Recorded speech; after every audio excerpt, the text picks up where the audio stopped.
A man is sent to prison for allegedly murdering his own wife, but within just a few minutes of entering the prison, everyone realizes that this man is not an ordinary inmate. 3 prisoners decide to attack him, but moments later, when the cell door opens, all 3 of them are lying on the floor, and Jason is standing there calmly. Then a gang member tries to take him down, but Jason fights back and takes down every attacker by himself. However, his real danger has only just begun, because inside this prison, a deadly game is being played for the inmates: Death Race. Here, you don't just have to race cars. If you want to survive, you have to destroy your opponents. And when Jason is forced to enter this deadly game, the real battle begins. At the beginning of the story, we meet Jason. He was once an incredible racing champion, but after getting married and having a child, he gave up racing. Now, to support his family, he works as an ordinary factory worker. He spends all day working in extreme heat, but barely earns enough money to get by. Naturally, frustration begins to grow among the workers. One day, that frustration finally explodes into a riot, and the factory owner calls the police to control the situation. As soon as the police arrive, they start beating the workers with batons and rubber bullets. Jason steps forward to help the injured workers, but the police start attacking him too. Eventually, Jason loses control. He grabs a police officer's baton, knocks him to the ground, and strikes several other officers. Right there, it becomes clear just how strong Jason really is. That night, after finishing work, Jason returns home. His small family is the greatest happiness in his life. He has a wife and a little daughter whom he loves more than anything. Their life seems peaceful, but that very night, everything changes. After taking a shower, Jason comes out and prepares to have dinner with his wife. Then he suddenly sees her lying on the floor. Before he can understand what happened, the killer attacks him too and knocks him unconscious. When Jason wakes up, he finds police officers surrounding him, and in his own hand is a blood-covered knife. Without properly investigating what happened, the police assume that Jason murdered his wife. No matter how hard Jason tries to convince them that he is innocent, nobody listens. Eventually, he is sent to the terrifying Terminal Island prison for a murder he did not commit. As soon as Jason enters the prison, the abuse begins. He is sprayed with cold water, beaten, and then powder is thrown over his wounds before he is processed as a prisoner. After that, he is placed inside a cell where 3 dangerous inmates are already waiting. Once the guard leaves, the sound of a brutal fight comes from inside the cell. The guard assumes that the 3 prisoners are beating up the new inmate, but when he opens the cell and looks inside, the smile disappears from his face. Jason is standing there calmly with his hands in his pockets. All 3 prisoners are lying on the floor. The guards immediately realize that Jason is not an ordinary man. From the next day onward, the entire prison starts talking about him. Everyone learns that this seemingly ordinary man was once a famous racing champion. He had given up racing after starting a family, but now his old identity is about to become the biggest danger of his life. Later, while eating in the cafeteria, several members of the Brotherhood gang deliberately start a fight with Jason. One of them spits into his food. Then their leader, Rex, keeps provoking him, but Rex has no idea that he has picked a fight with the wrong man. Jason suddenly smashes a plate into Rex's face. Then he takes down the other gang members one after another. Nobody can stand against him. The situation becomes so serious that Jason is taken before Grace, the administrator of the prison. Grace is an extremely ruthless woman. She has no sympathy for the prisoners, but she knows about Jason's old racing record, and she needs exactly someone like him. The biggest business inside Terminal Island Prison is Death Race. The prisoners are placed inside heavily armed cars and sent into a race where destroying their opponents is part of winning. The entire race is broadcast live on television. The more bloodshed there is, the more viewers watch, and the more viewers there are, the more money the prison makes. The most popular racer in the history of the race was a mysterious masked driver, but in an earlier race, his biggest rival, Victor, destroyed him with a powerful cannon. After the masked racer's death, the audience numbers begin to fall, so Grace comes up with a new plan. She will put the dead racer's mask on Jason and send him back into the race. Everyone outside will believe that the legendary champion has returned. At first, Jason refuses, but Grace tells him that if he wins several death races, he will be released from prison.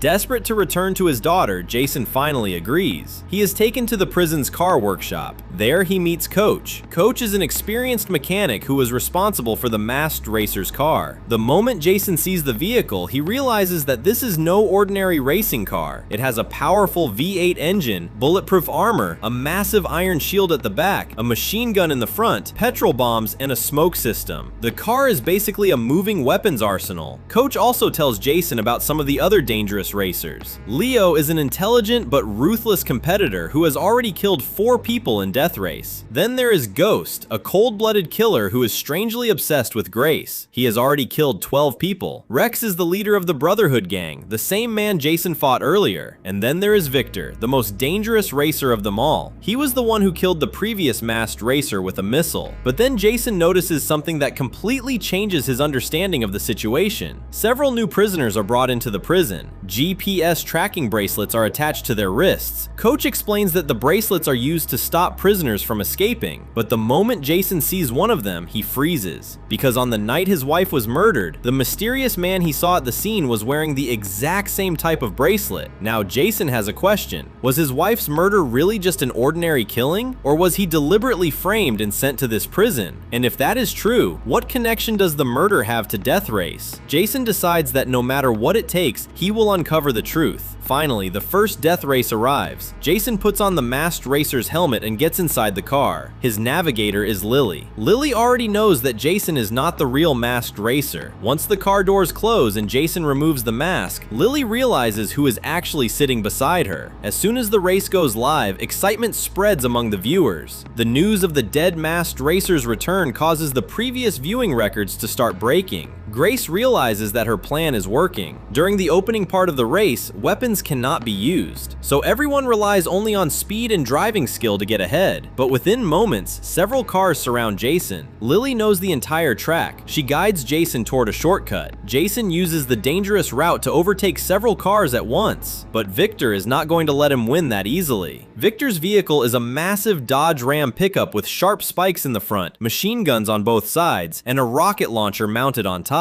He slams directly into Jason's car. Jason realizes that he cannot compete with Victor's strength, so he quickly turns into another narrow route. And now, the real game begins. Special symbols on the track become active. Driving over the sword symbol gives the car a weapon. The shield symbol activates a defensive system, and the skull symbol is the most dangerous of all. Using it allows a racer to destroy an opponent's car directly. At one point, Ghost accidentally gets in Victor's way. Victor angrily opens fire. Ghost gets a shield just in time and survives. Then he uses fuel from his car to force Victor's vehicle out of control. After that, Ghost goes after Leo, but Leo has already prepared a trap. Sharp metal spikes shoot out from his car, puncturing all of Ghost's tires. Another car crashes into Ghost from behind, causing his vehicle to flip several times. Leo sees his chance and fires a missile. Ghost's car explodes into pieces, and as viewers watch the horrifying scene, the television ratings climb even higher. Meanwhile, Jason finally gets a weapon system, but when he pulls the trigger, nothing happens. Lily doesn't waste a second. She leans half of her body out of the moving car and starts hitting the jammed machine gun. At the same time, the navigator of a nearby car opens fire on them. Jason barely manages to avoid the attack. Then Victor attacks again. At the last moment, Lily manages to get the machine gun working, but when Jason activates the defense system to protect them from Victor's cannon, it still doesn't work. Now the truth becomes obvious. Someone has deliberately sabotaged Jason's car. The other racers realize that Jason has been weakened. They all move in together to finish him off. The rear section of Jason's car is almost completely destroyed. Just then, Jason tells Lily to sit on his lap. Lily is surprised, but Jason has another reason for asking. He grabs one of the petrol bombs attached to the car and throws it toward the attacking vehicles. Moments later, an explosion tears through the attackers and forces them away. Jason then starts chasing Rex's car. Rex makes a particular hand gesture. The moment Jason sees it, he remembers the killer from the night his wife was murdered. That killer had made the exact same hand gesture. Jason's attention shifts for just a moment, and Victor takes advantage of it. He slams violently into Jason's car. The impact forces Jason out of the race. He finishes in 6th place. After the race, Coach examines the car and is shocked. shocked. Even though the defense system failed, Jason's fuel tank is still completely full. That means the car had enough fuel to power the system. Someone simply made sure it wasn't being used. Jason becomes certain that Grace is behind it. He directly rejects Grace's offer for the next race, but Grace brings out her biggest weapon. She shows Jason a picture of his little daughter. Grace tells him that Jason's daughter has been adopted by another family, and only Grace knows where she is now. Terrified of losing his daughter forever, Jason is forced to race again, but this time, his goal is no longer just escaping prison. He also wants to find the real person responsible for his wife's murder. That same night, Jason secretly enters Rex's workshop, but Rex and his men are already waiting for him. They surround Jason and brutally beat him. For a moment, Jason is almost helpless. Rex is about to deliver the final blow when one of Jason's mechanics attacks him from behind. Jason uses the opportunity to free himself. A brutal fight breaks out. Jason takes down the gang members one after another and beats Rex badly. Eventually, Rex breaks down in fear. He admits that Grace was the one who ordered the murder of Jason's wife. Jason finally learns the truth. He is about to kill Rex when a guard suddenly uses a stun gun from behind and knocks him unconscious. The next day, Jason comes up with another plan. When the race begins, everyone speeds ahead, but Jason deliberately drives slowly. Then, when he gets the chance, he takes Lily into an abandoned factory. He pressures Lily to tell him the truth. At first, she refuses to admit anything, but eventually, she confesses. She was the one who sabotaged the defense system in Jason's car during the previous race. Grace had forced her to do it. Grace's plan was simple. She wanted Jason to keep losing races so he would remain in prison and be forced to compete in death race for the rest of his life. Now Jason finally understands everything. His wife's murder, being framed for the crime, being sent to this prison, and being forced into death race. All of it was part of Grace's plan. Jason activates the nitrous boost and catches up with the other racers within seconds. He first rams Victor and pushes him off the track, but Victor is not Jason's real target. His eyes are on Rex. Jason pulls his car alongside Rex's vehicle. The two cars collide, sending sparks flying in every direction. Rex activates his weapons and fires at Jason, but instead of escaping, Jason puts the car into reverse and fires his laser cannon back at Rex. Then he uses the smoke system to completely cover Rex's car in thick black smoke. Unable to see anything, Rex loses control and flips his vehicle. Jason lets the other cars move ahead and stops his own car. Rex climbs out of the wreck. Jason steps out wearing the masked racer's helmet and stands directly in front of him. Lily tries to stop him, but this time, Jason refuses to listen to anyone. He grabs Rex and breaks his neck, killing him with his own hands. It is a direct challenge to Grace, and Grace has been watching everything through the cameras. She realizes that Jason is no longer under her control, so she sends her most terrifying weapon into the race, a massive monster truck called Dreadnought. This enormous vehicle is equipped with huge cannons, missiles, and weapons designed to destroy anything in its path. Within moments, the track is filled with fire and explosions. Leo accidentally gets too close to the monster truck. Sharp spikes coming from the truck's enormous tire pierce through his car. His navigator is killed instantly. Then a massive chain shoots out from the back of the truck and grabs Leo's car. Leo has no chance of surviving. Now only Jason and Victor remain on the track. Jason realizes that there is no way he can defeat the monster truck alone, so he contacts Victor. They have been enemies until now, but they are facing the same threat. For the moment, they decide to work together. The two racers position their cars in front of the monster truck. At exactly the right moment, they both drive over the skull symbols at the same time. Instantly, a deadly trap activates underneath the monster truck. The massive vehicle is destroyed in a huge explosion. Jason wins the race. The prisoners erupt in celebration, but Grace is furious. She realizes that bringing Jason into death race was the biggest mistake she ever made. Still, she plans to eliminate him one final time. Before the final race, Grace calls all the prisoners into a meeting. While everyone is inside, her men secretly attach a bomb underneath Jason's car. During the meeting, Grace announces that whoever wins the final race will be completely released from the prison. But Jason no longer believes her. He knows that nobody has ever managed to leave this prison alive. Then Coach shows him a video clip. The video shows the destruction of Ghost's car. Jason immediately understands Coach's hint. Hidden inside that video video is a possible way to escape the prison. Jason secretly goes to Victor's workshop. Together, they create a final escape plan. Finally, the final death race begins. This time, only Jason and Victor are on the track. Victor's car has been fitted with an additional rocket launcher, powerful enough to break through Jason's defense system. Lily once again sits beside Jason as his navigator. Before the race starts, she tells him that Grace has planted a bomb underneath his car. But the moment the race begins, another problem appears. The corrupt prison guards disable Jason's weapon controls. Victor's weapons continue working perfectly. Even Jason's defense system stops working. Everything seems to guarantee Jason's defeat. Victor fires one shot after another. Jason is forced to release the heavy metal shield from the back of his car onto the track. Victor manages to avoid it. After driving a little farther, Jason spots a working defense button. He is about to press it when Victor fires a cannon shell that destroys the button. Then Victor launches missile after missile. The missiles barely miss Jason's car and strike the prison wall ahead. A massive explosion causes part of the wall to collapse. Jason doesn't hesitate. He drives straight through the flames, and then his car smashes through the prison wall and escapes outside. Victor follows right behind him. This was the plan all along. They used the race as an opportunity to break through the prison wall and escape together. Grace realizes that she has been tricked. She immediately shuts down the live broadcast and orders the guards to capture them. Then she remembers the bomb underneath Jason's car. Confident that Jason is still trapped, Grace takes the remote control and presses the button. But nothing happens. Coach had already removed the real bomb and replaced it with a harmless one. Grace becomes even more furious and orders a helicopter to be sent after them. Meanwhile, a long convoy of police vehicles races after Jason and Victor. Lily becomes frightened, but Jason knows that his escape plan isn't over yet. He tells Lily to pull the lever in front of her. Jason had already installed another petrol bomb inside the car. The moment Lily pulls the lever, an explosion clears the roadblock ahead. They break through the police blockade and escape. Once they reach a safe location, Jason and Victor decide to go their separate ways, but Grace is still desperate to capture Jason. Jason takes one last look at Lily before jumping out of the moving car. Lily keeps driving so the police will believe that Jason is still inside. A little later, Lily stops the car in an isolated area. She puts on the masked racer's helmet and climbs onto the roof of the vehicle. The police surround her from every direction. They believe they have finally captured Jason, but they don't know that the real Jason and Victor have already escaped inside a moving train. Meanwhile, Grace proudly celebrates what she believes is her victory. Just then, one of the guards hands her a gift box. Grace smiles as she opens it, but the moment she looks inside, the smile disappears from her face. There is a bomb inside. It is Coach's final gift. From outside, Coach activates the bomb with a remote, and Grace is killed instantly. 6 months later, Jason and Victor have started a new life in Mexico. Together, they open a car repair shop where they build high-performance vehicles for racing enthusiasts. More importantly, Jason and Victor have now become close friends. One day, a sports car pulls up outside the shop. Lily steps out. The moment she sees Jason, she hugs him. A little later, Jason brings his young daughter there too. It looks like Jason and Lily are finally going to build a life together, and his daughter may finally have a new mother. And that is how the story of Death Race comes to an end.